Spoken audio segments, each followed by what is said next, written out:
कदम बढ़ा ले, हदों को मिटा ले,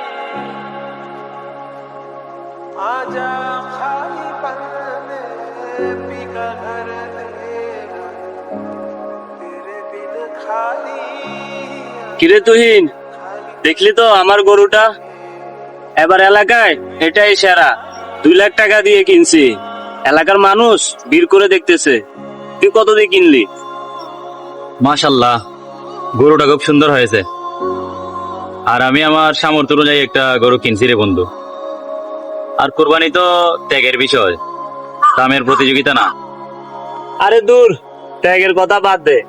মানুষ যদি না জানে কত বড় গরু কুরবানি দিচ্ছি, তবে ইজ্জত থাকে কোথায়?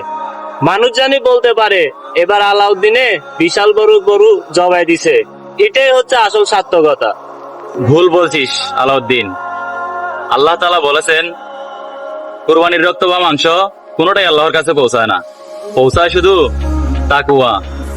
আর তুই যদি মানুষকে দেখানোর জন্য কোরবানি দিস, মানুষ তোকে বাহবা দেবে সেই উদ্দেশ্যে কোরবানি দিস, তাহলে কি সেই কোরবানিটা কবুল হবে?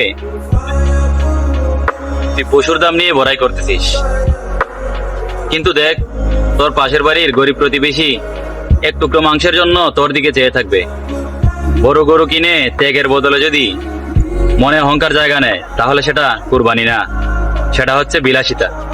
আমি তো আসলে মানুষের কথায় গা বাসিয়ে দিয়েছিলাম তুহিন ভাই। লোক দেখানোর ভাবটা মনে চলে আসছিল। এবার গরুর দামে নয়, বরং কোরবানি দিব আল্লাহর সন্তুষ্টির জন্য। আর গরিব দুঃখীদের কথা মাথায় রাখবো। এটাই হচ্ছে আসল কুরবানি। পশু কুরবানি দেওয়ার সাথে সাথে নিজের ভেতরের পশুত্বটা আর অহংকারটাকেও কুরবানি দিতে হয়। কোরবানির পশুর দাম নিয়ে বড়াই করবেন না, ত্যাগের মানসিকতা তৈরি করুন। আপনার কোরবানি যেন লোক দেখানো না হয়ে ইবাদতের একটা অংশ হয়। গরিব দুঃখী অসহায়দের পাশে দাঁড়ান।